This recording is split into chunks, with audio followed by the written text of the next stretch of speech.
किसान का बहुत बड़ा खर्चा लिया है, 50,000 का पंजाब बढ़ेगा, 13 लाख लिया यहाँ, 6 लाख तो दिल्ली में ट्रैक्टर छोड़ दिए। कौशाम्बी बस स्टैंड हम लोग रात को दिन को खाना बांटने जाते हैं, गरीब मजदूर जो पलायन कर रहे हैं। डायलॉग्स में ये बातें रिल करके रह जाती हैं कि दीदी ओ दीदी, ऐसी बातें निकल के नहीं आती हैं सामने कि जो इन जा रहे हैं बंगाल में जीतेंगे। अरे सुन तो लो, डंका ही तो बजाया है, इनने करा क्या? शान कभी देखिए उधर से मैं वो तस्वीरें पास से दिखाने की कोशिश करूंगी, कैमरा पर्सन से चाहूंगी कि ये तस्वीरें भी दिखाएं। देश का दुर्भाग्य प्रधानमंत्री दिन में रैलियां कर रहा है और रात में क्या बोलता है कोरोना महामारी है। तस्वीरें अपने आप में बहुत अहम हो जाती है जब ऐसे पोस्टर्स बनाए जाएं, जब ऐसी तस्वीरें लगातार 4.5 महीने के बाद। इनको एक बेड की इनकी औकात नहीं, काल में देश की जनता मरती रही और ये लोग। अब अगर इस किसान आंदोलन को जबरन जो है खत्म करने की कोशिश की गई तो गांवों में बीजेपी नेताओं को भी अब एंट्री नहीं मिलेगी।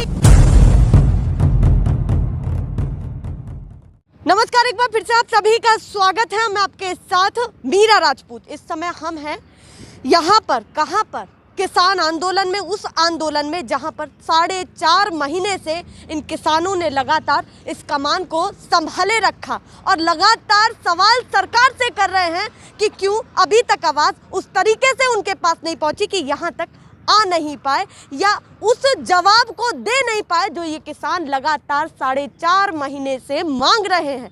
अब एक बड़ा बयान किसान नेता का आया है और किसान नेता राकेश टिकैत ने दिया है। राकेश टिकैत का बयान कि अब अगर जबरन आपने इस किसान आंदोलन को खत्म करने की कोशिश की तो अब गांवों में भी बीजेपी नेताओं की एंट्री नहीं होगी। और ये अपने आप में बड़ा मुद्दा बन जाता है उस समय, क्योंकि 2022 में यूपी चुनाव है।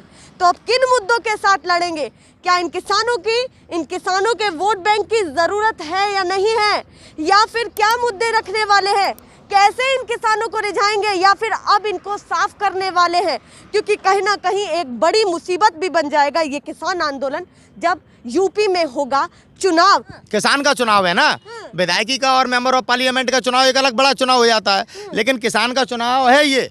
प्रधान हम किसान चुनते हैं अपना, तो हमारे यूपी का किसान अपने चुनाव में लगा हुआ है। जमीनी स्तर के चुनाव से तय हो जाएगा कि यूपी में क्या होने वाला है। हाँ, अगर कोरोना के नाम में घरों में लोग बंद कर दिए जाएंगे, डिब्बे बदल दिए जाएंगे, क्योंकि विश्वसनीय तो है ही नहीं यूपी पुलिस। यूपी पुलिस दलितों के बच्चों को रात में कैसे जला देती है। यूपी पुलिस आज सरकार जो चला रहे हैं आदित्यनाथ योगी, उनके अधीन है, स्वतंत्र नहीं है, क्योंकि न्याय नहीं हो रहा है। आप देखिए किस तरह कहीं ना कहीं यूपी पुलिस का चेहरा लोगों के सामने आता रहता है। कानपुर में 57 बेटियों का शोषण होता रहा बालिका गृह में, आज तक वो लोग नहीं है। विकास दुबे की इनकाउंटर करके उस घटना को दबा दिया गया जहां 57 नाबालिग बेटियों के साथ शोषण हो रहा था। कुल मिला के बात यह है कि पिछले 5 साल में जो आपने करा धरा सब कुछ उसको ध्यान में रखा जाए। बिल्कुल हम ध्यान में रखेंगे। हमें उस गलती का एहसास हो रहा है ना, आज किसान को हमें आतंकवादी खालिस्तानी तरह तरह से देश की सरकार पुकार रही है। कभी देश के मुसलमान को ऐसा बोला करती थी है, अब सिखों को खालिस्तानी बोलती है। ये तो किसी को नहीं छोड़ रहे ना, ये तो सत्ता के और कुर्सी के मोह में अपने सामने उठने वाली हर आवाज को दबा देते हैं। ये अत्याचार की आवाज को दबाने की बात कर रहे हैं। वो कह रहे हैं कि हम जो है कहीं ना कहीं उन लोगों की आवाज को उठाएंगे जिनकी आवाज को दबाने की कोशिश हो रही है। और एक उदाहरण जो है वो बंगाल का दे रहे हैं कि बंगाल में हिंदू खतरे में है, तो भैया देखिए हम भी कहीं ना कहीं ये पूरी कोशिश कर रहे हैं कि ऐसा ना हो कुछ भी। तो कैसे आप कह रहे हैं? देश की जीडीपी माइनस में है, देश में बेरोजगारी चरम स्तर पे है, देश में आज भुखमरी छाई हुई है। नेपाल से और पाकिस्तान से भी नीचे है ना हम, जो हमसे आगे निकल गए हैं। हमारे देश में भुखमरी ज़्यादा है, इतनी भुखमरी तो पाकिस्तान में भी नहीं है। देश खतरे में है या हिंदुत्व खतरे में है, इस बात तो आप बताएंगे? ये तो आप बताएंगे। ये मोदी जी से पूछिए ना, जो आपको गुमराह कर रहे हैं ना कि हिंदुत्व खतरे में है। हिंदुत्व खतरे में नहीं है, हमारा देश खतरे में है। ठीक है, आज उसी लड़ाई को तो लड़ रहे हैं हम। ये देश के किसानों से और देश के नौजवानों से और देश की जनता से गलती हुई कि ये जो चिंदी चोर जो है ना सत्ता में बिठा लिए। अभी तुम राम और श्री राम की बात कर रही थी, वो राम का व्यापार करते हैं, वो राम में आस्था नहीं है उनकी, वो राम के छाती पे चढ़ के और सत्ता हासिल करते हैं। और ये लोग राम की सही राम की आस्था है तो इन लोगों की है। राम का अगर मंदिर बनेगा तो इनकी आस्था बढ़ेगी, और उनके लिए मंदिर बनेगा तो वोट बैंक बनेगा। ये बात समझने की बात है।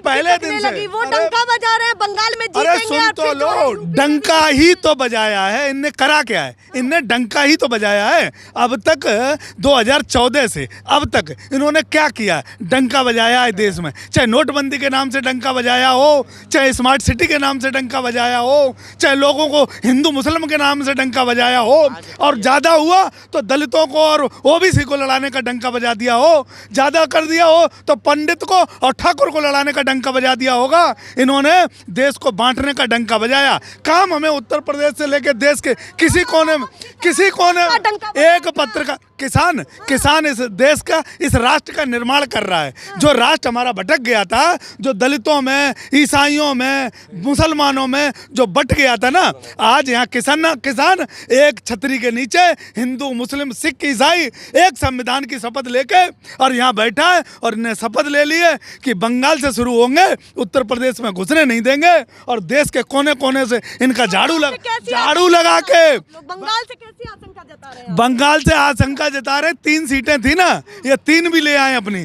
खूब हिंदू मुस्लिम करा लिया इनने, खूब धर्म बांट लिया, वहाँ लोगों को लड़ा दिया, बीजेपी के लोग मरवा दिए, और उसके बाद भी इनकी 3 सीटें भी आ जाएं तो बहुत बड़ी बात है। और छोटा दुकानदार भी आ गया। अब देख ताकत कितनी है, ताकत का अंदाजा खुद देखो।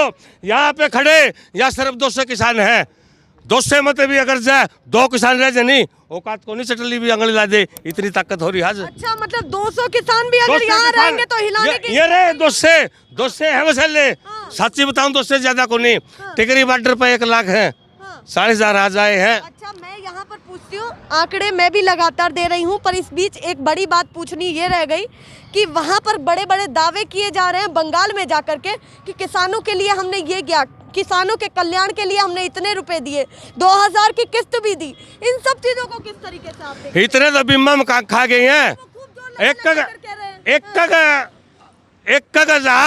एक एकड़ के हिसाब से ऑटोमेटिक जो कृषि कार्ड बनवा रहा था नहीं, उसके ऑटोमेटिक काटते हैं। ये देख लो कितने किले हैं, मतलब कितने एकड़ है अपने हिंदुस्तान में। फड़ाया कौन से? एक रेल लेबर जे कितने पीछे काट लिए, और ये भी 2,000 6,000 की बताओ नहीं आप, ये भी सब नहीं मिले। ये किसान इतना पागल को नहीं। ये का इस्ती आपने भी एक सवाल कराया था नहीं, अगर राकेश टिकैत का बारे में अगर इनका विरोध करेंगे, विरोध का तो इनका कई दिन पहले कर रखा है। हरियाणा का हमारे हरियाणा से 10 पीछे जाऊंगा मैं 10 जनवरी मुख्यमंत्री मनोहर लाल खट्टर, उसका खुद डिस्ट्रिक्ट करनाल कैमला गाँव, वहाँ हेलीकॉप्टर को उतर दिया था। वहाँ 1500 किसानों को चोट आई थी, और यहाँ भी आए थे नहीं, 26 नवंबर की तारीख दी थी दिल्ली, 20,000 किसानों को चोट आई थी। रोड खोद रखे थे यहाँ, वैसे को नहीं आ रहे, यही कब्जा हो रहा है, कब्जा किसान का। हमें 4 आदमी रवांगे, कौन नंद जाते और कह दियो नंद किसार कौन गुजर नुको 4 हैं, और छेड़ दो, छेड़ के देखो। मतलब अगर ये किसान आंदोलन पूरा ये खाली भी रहता है, और अगर 4 लोग भी रहते हैं, तो वो 4 निकल के मैं अकेला रहूंगा, अकेला भी कौन कब्बू में और बोल क्यों?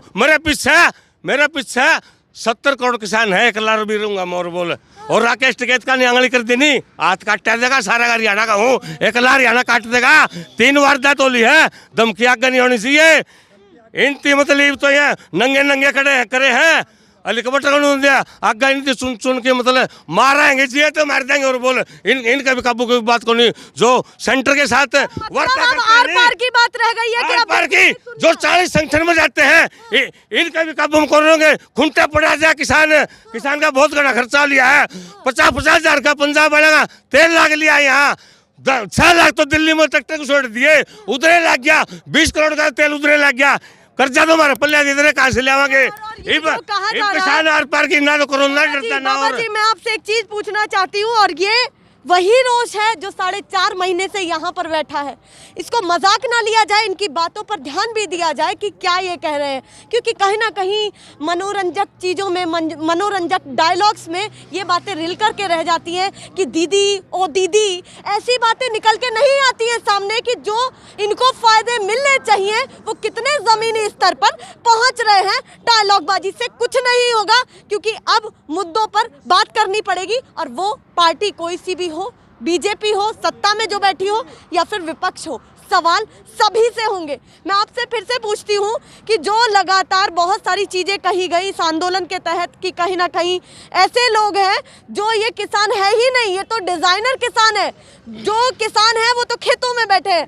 ये कम से कम 2.5-3 महीना से यहाँ जो बैठे थे, ये केवल अब जो है खाली जो दिख रहा है इसीलिए दिख रहा है क्योंकि इन्हें केवल खाने पीने के लिए चाहिए था या फिर मौज मस्ती के लिए चाहिए। ऐसे बयान कैसे लग रहे हैं आप? देख किसान, आप देख रहे हो, भी देख लो, जितने भी हैं 50% खाना किसान दूसरा को भी देता है, जिस तरह कॉलोनी को। इनके सारे देख लो आज हम छाड़े पाऊंगे, किसान ना छाड़े पाऊंगे। और इनका ये देख लो, मतलब जो आई कार्ड है ये देख लो, किसान का फर्ज देख लो, फर्ज है। ये असली किसान ये तो कहेंगे, कुछ कहेंगे, ये तो मतलब इनकी मर्जी, इनका कहा थोड़ा ये तो आन भी कौन देते हमने यहाँ पर। सही बात है, आप कपड़ों से पहचान करने की बात करते हैं ना, ये तो अपनी आइडेंटिटी भी दिखा रहे हैं कि अगर आपको विश्वास नहीं होता है तो हम यहाँ पर आइडेंटिटी दिखाएंगे कि 4.5 महीने से यहाँ पर बॉर्डर पर कौन बैठा है और स्थिति यहाँ पर कौन संभाल रहा है। आप भी बताइए माहौल क्या लग रहा है अब राकेश टिकैत के बयान के बाद कि ये आंदोलन जो ये पुलिसकर्मी बैठे हैं, सुरक्षा कर्मी बैठे, कहीं ना कहीं खत्म होने का डर है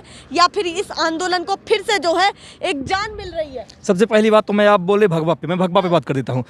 इस धरती का कोई भी मैं आपके नहीं, यहाँ पे प्रश्न हो रहा है उसका जवाब देना मेरा नैतिक अधिकार है, ठीक ना। इस धरती का कोई भी एक जीव बता दो, कोई एक रंग लेके पैदा होता है क्या? कोई भी इंसान बताओ कोई रंग लेके पैदा हुआ है? कोई माई का लाल तो उसकी बाप की बपौती हो। सारे रंग प्रकृति के हैं, तो हर इंसान की मर्जी होगी, जिस रंग को लेना होगा लेगा। हमारी मर्जी की हम ले रहे हैं, हम भगवा भी लेंगे, हरा भी लेंगे, जितने भी रंग हमारी मर्जी होगी लेंगे। इसलिए भगवा पे प्रश्न मत करिए, ठीक ना। इंसानियत पे बात की जाए, जाति धर्म पे बात मत की जाए। वाले टॉपिक पर लौटती हूँ क्योंकि इस समय किसान आंदोलन में हम खड़े हैं और अपने आप में बड़ा मुद्दा हो जाता है क्योंकि बंगाल राकेश टिकैत पहुंचे। अब कहीं ना कहीं ऐसे आसार लगाए जा रहे हैं कि नाकाम हो गए वो भी और नाकाम हो गया ये किसान आंदोलन भी। तो इस पर क्या कहना है? पहली बात तो ये आंदोलन नाकाम हुआ ही नहीं, हमारे आंदोलन का विस्तार हुआ। हम लोग 5 महीने से यहाँ पे बैठे हुए हैं, हमारा आंदोलन जन आंदोलन बन चुका है। मैं रीवा मध्य प्रदेश से आता हूँ, वहाँ पे भी 14 मार्च को किसान वहाँ पंचायत थी और लाखों की भीड़ में किसान आए थे, ठीक ना। तो हमारे आंदोलन का विस्तार हुआ, हमारा आंदोलन भारत के गाँवों में, भारत की सड़कों में, भारत के कस्बों में पहुँचा है। हमारा आंदोलन जन आंदोलन बिल्कुल पहुँच चुका है, उसको और पहुँचाने की जरूरत है। अभी और बहुत सी कमी है, उसको आगे बढ़ाना है। और आप बोले राकेश टिकैत जी, बंगाल में नहीं कहीं पे भी चुनाव, 5 स्टेटों में चुनाव हुआ। और अभी राकेश टिकैत जी यहाँ पे आंध्र प्रदेश गए थे, तो जाने की बात छोड़िए, हरियाणा गए थे, आप जो बोले थे बंगाल गए थे, हर जगह जाएंगे। हम आजाद देश के नागरिक हैं, जहाँ मर्जी होगी वहाँ पे जाएंगे। और चुनाव से हमारा क्या मतलब? सरकार किसी की भी नहीं, हमारी लड़ाई तो पूंजीवाद से है। इन जो पूंजीपति की हितैषी कारपोरेट गुलाम सरकार है। नेता लोग बिजी है ना, जो नेता लोग बिजी हैं रैलियों में और बंगाल में या फिर अपने अपने घरों में बैठे, उन सभी नेताओं को क्या कहना चाहते हैं हमारे चैनल के माध्यम से, जो सभी आपको देख रहे होंगे? मैं उन बेशर्मों से कहना चाहता हूं कि आप अगर नेता हैं तो आप चुनाव शब्द इस्तेमाल मत करिए, पर आप बोलिए अपनी। बिल्कुल, बात यह कि वो जो लोग हैं चुनाव जीवी बने हुए हैं, वो अगर नेता बन गए, अगर मंत्री बन गए, चुनाव जीवी बिल्कुल वो चुनाव जीवी है। इस देश का दुर्भाग्य है, बात यहाँ पर कह रहे हैं, ये चुनाव जीवी बने हुए हैं। और उसी लहजे में जिस तरीके से कहा गया था कि आंदोलन जीवी ये लोग हैं। अब इस देश का दुर्भाग्य, प्रधानमंत्री दिन में रैलियां कर रहा है और रात में क्या बोलता है, कोरोना महामारी है। कितनी बेशर्मी! अगर तुम प्रधानमंत्री हो, महामारी फैल रही तो तुम रोकथाम के काम करो। पिछले साल महामारी है तो कितने बेड बनाए, कितने हॉस्पिटल बनाए, कितना क्या किया, उसका तो डाटा दो भाई। पिछले साल जो हाल था उससे बुरा हाल इस साल हो गया। क्या बेशर्मी है इस देश का गृह मंत्री। 6 महीने में आपने किस तरीके से स्थिति संभाली, जब कोरोना तो कोई पहले दिन से अभी से तो आया नहीं। कितना लंबा समय हो चुका है, उस समय किस तरीके से सरकार ने अपनी तैयारियां की या फिर रैलियों की तैयारियां की, ये एक बड़ा सवाल बन जाता है। और ये ना तो कोई पक्ष है और ना कोई विपक्ष है, ये निष्पक्ष पत्रकारिता है जो लगातार मैं आपको दिखा रही हूँ। किसान होने के नाते, युवा किसान होने के नाते क्या कहना चाहते हैं, जल्दी बताइए। मैं ये कहना चाहता हूँ कि भाई हमारा संघर्ष इतना लंबा है और सच के लिए संघर्ष हो रहा है, इस देश को बचाने के लिए संघर्ष हो रहा है। अभी हम लोग बता दें, 3 दिन से कौशाम्बी बस स्टैंड पर हम लोग रात को दिन को खाना बांटने जाते हैं। गरीब मजदूर जो पलायन कर रहे हैं, उसके बगल में बड़े बड़े शॉपिंग मॉल हैं, उनके अंदर दाल चावल रोटी सब कुछ पैक है। ये संघर्ष इसी बात के लिए हो रहा है, पूंजीवाद से भारत को बचाने के लिए। कल जब ये कानून लागू हो जाएंगे, पूरा अनाज इन शॉपिंग मॉलों में पैक हो जाएगा, उसके बगल में भूखे नंगे लोग तड़पते रहेंगे, भूख से छटपटाते रहेंगे और रोटी शीशे के अंदर पैक हो जाएगी। दूर से देखेंगे केक रखा हुआ, लेकिन खा नहीं पाएंगे, पैसा नहीं होगा। तो ये आंदोलन भारत के हर इंसान का आंदोलन है, जन आंदोलन है भाई।